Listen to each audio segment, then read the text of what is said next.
Ẹ káàárọ̀, ẹ káàsán, ẹ káalẹ́ ní gbogbo ibi tẹ́ bá ti ń gbọ́ wa. A dẹ̀ kú dédé àsìkò yìí, a kú bí ojú ọjọ́ ti rí. Lórí ètò yín ètò wa, ẹwà èdè Yorùbá láti ọwọ́ Rev Tutors Preparatory Academy.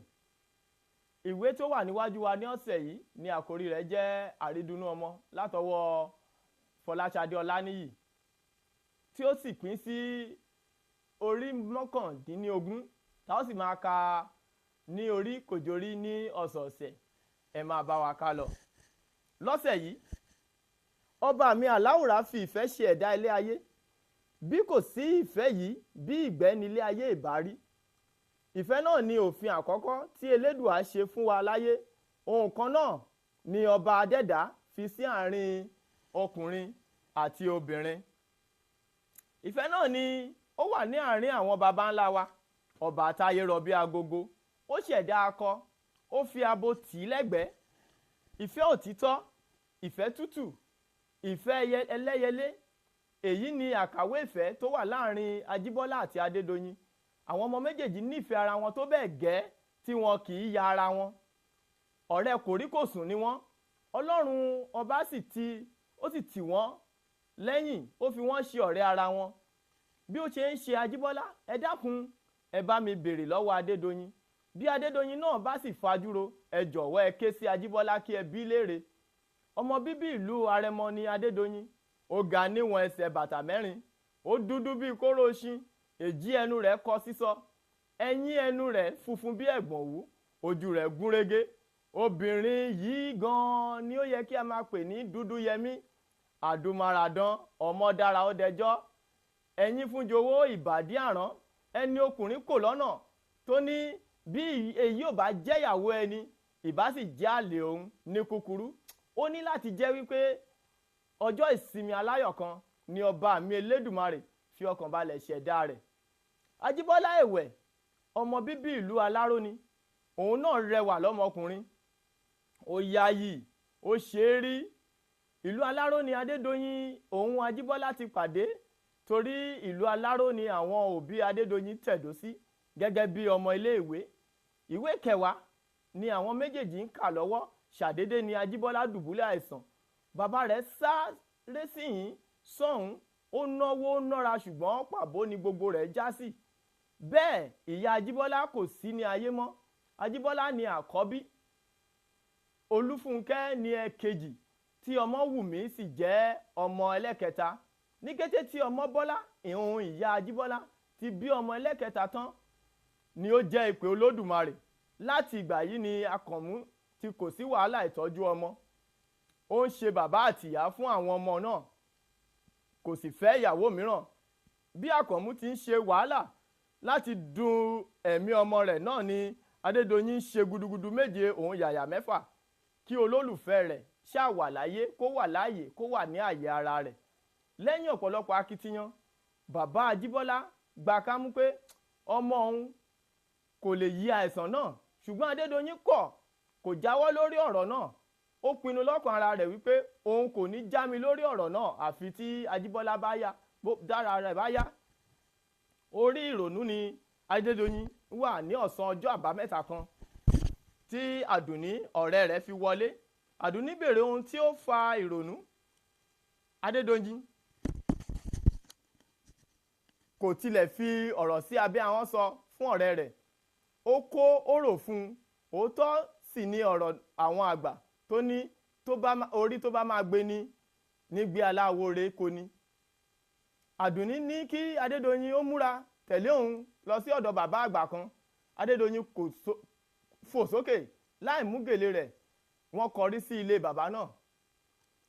Ẹ̀yin ọmọ mi, mo fi ń dá yín lójú wípé ara ọmọkùnrin náà yóò yá bí ẹ bá gbé débì. Bàbá àgbà náà ló sọ báyìí lẹ́yìn tí ó gbé ọ̀pẹ̀lẹ̀ nọlẹ̀. Adédoyin mí kanlẹ̀, ọkàn rẹ̀ balẹ̀ díẹ̀ pẹ̀lú ọ̀rọ̀ tí bàbá sọ. Adédoyin gbọ̀n bàtà rẹ̀ pẹ̀pẹ̀pẹ̀pẹ̀. Ó jáde nílé bàbá. Ó ń pé òun pẹ̀lú Àdùnní sì péyà. Adédoyin gba ilé àwọn Ajíbọ́lá lọ. Ó ṣàlàyé ọ̀rọ̀ náà fún Àkànmú. Bàbá Ajíbọ́lá kò tilẹ̀ ṣeyèméjì. Wọ́n gbé Ajíbọ́lá dìgbàdìgbà. Ní àsìkò yìí, ẹlẹ́ẹ̀kọ́ ọ̀run ti ń polówó tantantan lọ́dún. ẹlẹ́kọ̀ọ́rùn ti ń polówó tantantan lọ́dọ̀ Ajíbọ́lá. Ajíbọ́lá ti di ẹni tí kò lè rìn mọ́, kò lè gbápá, bẹ́ẹ̀ ni kò lè gbẹ́sẹ̀. Kí Elédùmarè má fi àìsàn burúkú ṣe wá o, àmín. Bàbá yìí yẹ ọ̀rọ̀ náà wò nígbà tí wọ́n gbé Ajíbọ́lá dé ọ̀dọ̀ rẹ̀. Ó ní àgbénú omi ríran ní tẹ́já, bí onírú bá dì í ọlọ́bẹ̀ ní tú, bí oníyọ̀ bá di tirẹ̀ ọlọ́bẹ̀ ní tú, ẹ̀ làrọ̀ wá. Gbogbo ibi tí àìsàn Ajíbọ́lá bá gbà wá gangan ni mo fẹ́ mọ̀, kóṣẹkóṣẹ ní ti ìlákọ̀ṣẹ. Bàbá kò sọ ju báyìí lọ. Ó tẹjú mọ́ aṣọ funfun tí ń bẹ níwájú rẹ̀, ó ń wò ó.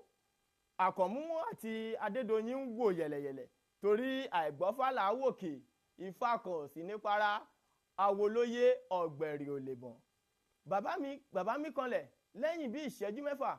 Ó ní ọmọ yín ti ṣẹ̀, kódà kì í ṣe ènìyàn ló ṣẹ̀.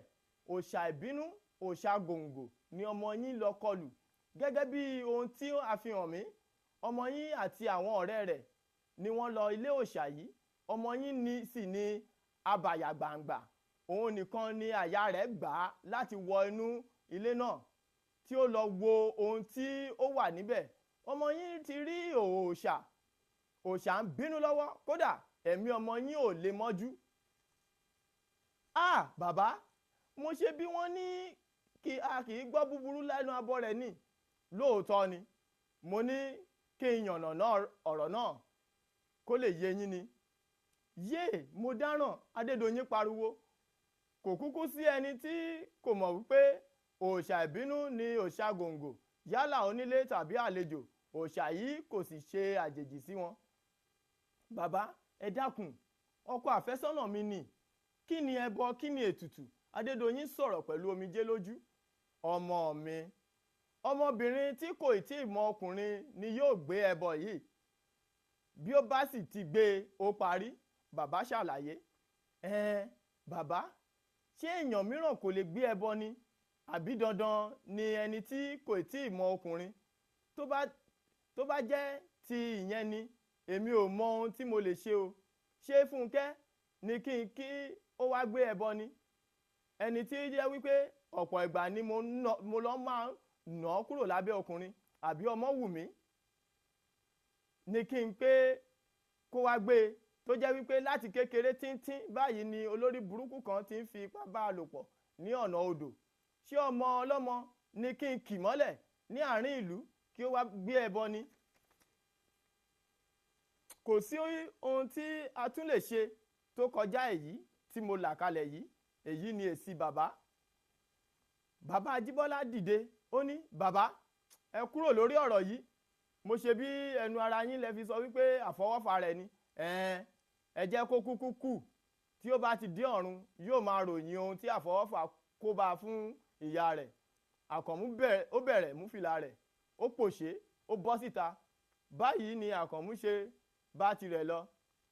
Adédoyin wòkè, ó wolẹ̀, ó wo olólùfẹ́ rẹ̀ nílẹ̀. Omijé gbígbóná bọ́ ní ojú rẹ̀. Ó ní, bàbá, mo ṣetán láti gbé ẹbọ náà.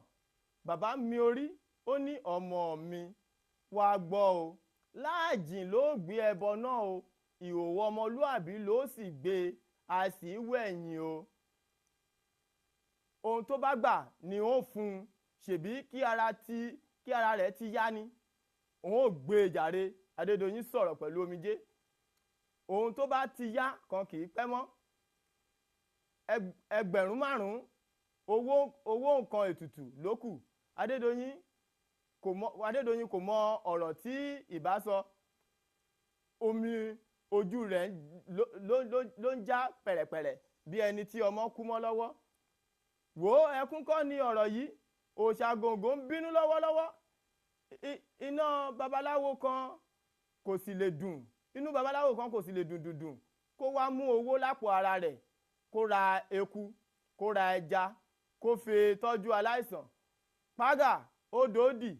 Bàbá mú agbádá rẹ̀ ní orí ìkọ́. Adédoyin nu ojú rẹ̀, ó dìde nílẹ̀, ó mú orílẹ̀ ilé àwọn Ajíbọ́lá. Ibi ni orí kìíní parí sí lọ́sẹ̀ yìí. Bó bá di lọ́sẹ̀ tó ń bọ̀, ẹ máa bá wa ká lọ. Ǹjẹ́ Adédoyin gbé ẹbọ náà? Báwo ni Adédoyin ṣe rí owó?